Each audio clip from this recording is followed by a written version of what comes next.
Thank you, Bill. I'm going to try to make it through in less than 10 minutes if possible. I'm not used to going that quickly, but I'll do my best here as well. So I'm very privileged to be part of the Provider Education and Stakeholder Training Group, which involves a number of organizations that were involved over the course of 2 meetings. I got involved fairly late through the Society for Teachers of Family Medicine, but have had roles with many of these organizations, including the American Academy of Family Physicians and the American Heart Associations as well. But it gives you an idea of the extent of involvement of national organizations in this endeavor. I was very impressed with the process. It was systematic, logical, rational, based on the best evidence, as you might expect from such a large group. Rather than going through all the competencies in detail, which would be difficult to do in such a short period of time, I'm going to mention the competency and give you an example of how it may manifest in terms of training. These competencies were developed to be multidisciplinary, multi-professional. So the examples I provide hopefully will resonate with all of you, despite whatever your occupation might be. So the first one is core obesity knowledge and framework of obesity as a medical condition, and the subcompetency below that is to demonstrate a working knowledge of obesity as a medical condition, including, for example, key measures and their limitations for the assessment of obesity and its comorbidities. Rather than getting into the science of this, I'd like perhaps to provide this example that we are all familiar with the body mass index, by far the most common anthropometric measure used to identify obesity. And the uniform threshold in the United States is 30, which separates overweight and obesity. Of course, given the increasing diversity of our country, we have certain populations to whom that doesn't really apply all that well. So in Asian populations, for example, lower thresholds are generally accepted. And so I was part of a statement, an American Heart Association statement a couple of years ago that talks about perhaps considering a lower threshold as low as 23 or 24 in subpopulations. But knowing the limitation is something, I think, that no matter what your profession is, if you have an interest in obesity, this is something you probably should know. The next competency under knowledge is having some understanding of the epidemiology and key drivers of the obesity epidemic. And you know, there are so many behavioral drivers and societal drivers, but having some degree of accurate information, I think, is important, whether you're in dietetics, nutrition, or any field within medicine, nursing, et cetera. You know, interestingly, I remember a few years ago giving a talk in Pittsburgh to a lay audience, and I asked people, why do you think there are so many obese children in our society today? And this lady very confidently stood up and said, I know why. It's all the homework. You know, children have too much homework right now, and that's why they can't play outside and they're getting overweight and obese. Well, possibly true, but other drivers that are more scientifically based, they include, for example, I'm going to try this pointer out, the amount of caloric expenditure through occupational exposure that's taken place over the last 50 years or so. And as you can see, it's declined significantly both in men and women, mostly through automation and mechanization of particular jobs. So just knowing that, when that question is posed to someone, I think is important.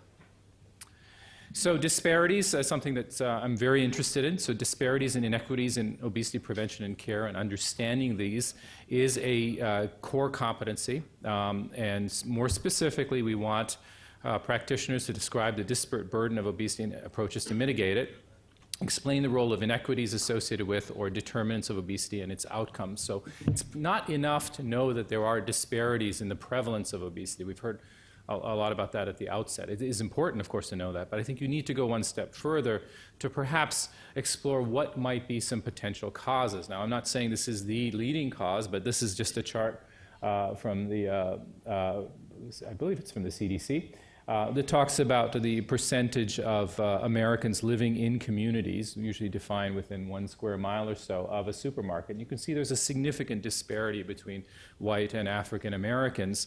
And having knowledge of that type of information is the essence of this particular competency. Competency for interprofessional obesity care is something I'm also very interested in.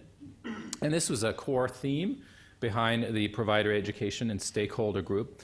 So within that, we want people to describe the benefits of working interprofessionally to treat obesity that cannot be achieved by a single health professional, summarizing the value and rationale for including the skills of diverse interprofessional teams in treating obesity. So I was the clinical director of the Weight Management and Wellness Center at Children's Hospital of Pittsburgh for 7 years. I can tell you my role was primarily medical treatment of obesity-related conditions and establishing motivation, but I could not have succeeded without the help of dietitians, psychologists, nursing professionals, et cetera. And so even within that confined clinical environment, interprofessional care is critically important, and it should be no matter what profession you're in. The dream that we are working on now is linking primary care to weight management professionals in community settings. So my dream is that someday I'll be able to call a weight management professional and say, I'd like to let you know that I've raised Mr. Webb's insulin dose as his diabetes was not well controlled. Please let me know if you plan to make any changes to his dietary plan. And so that could happen within my hospital setting, of course, but it's not yet the normal practice. So that's the essence of that competency. Competencies for patient interactions. The group has put a lot of emphasis on this, and quite correctly.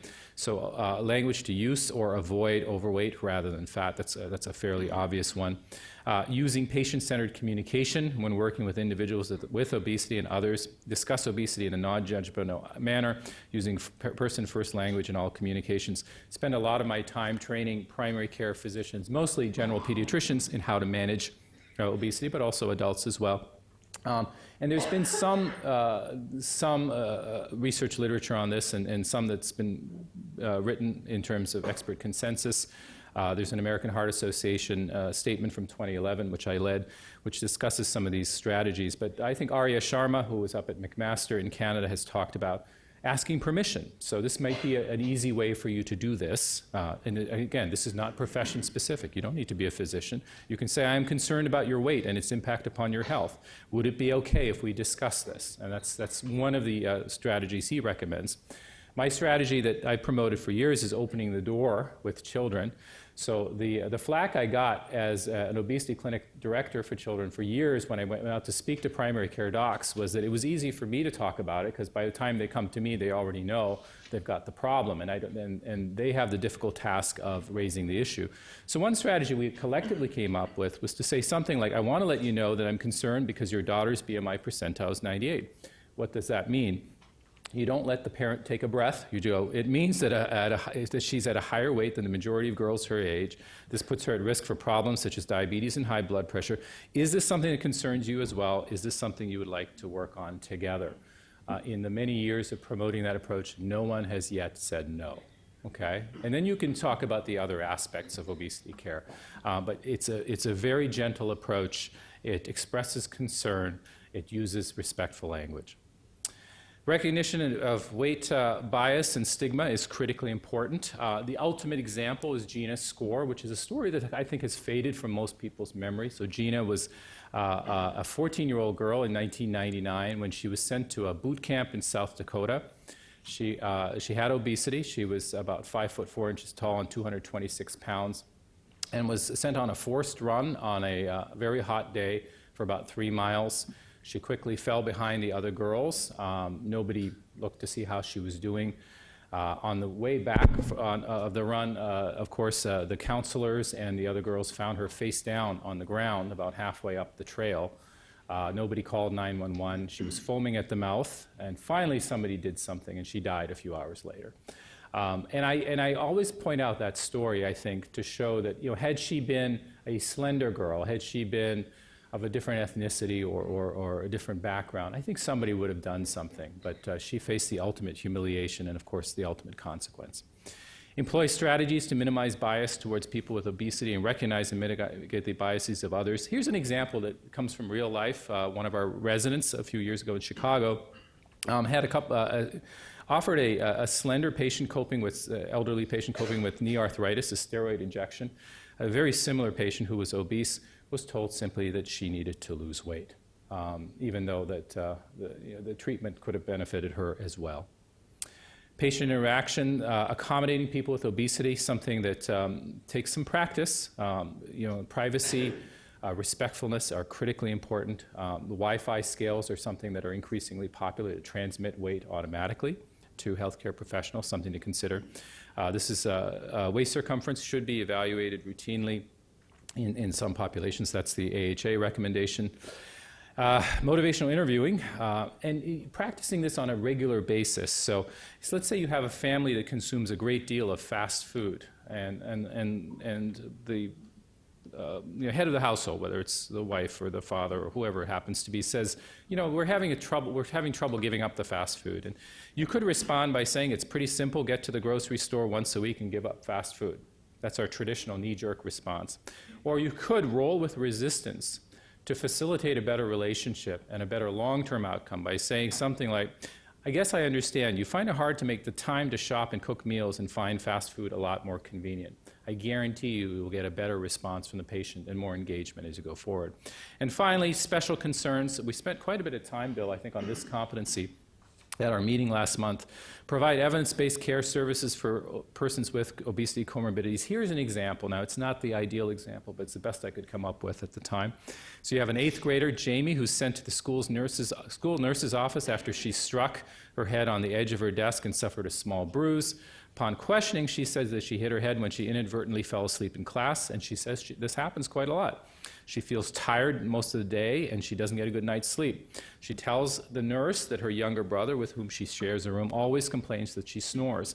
The school nurse, we expect, would have some knowledge in this area and would say, well, wait a second, maybe she has obstructive sleep apnea.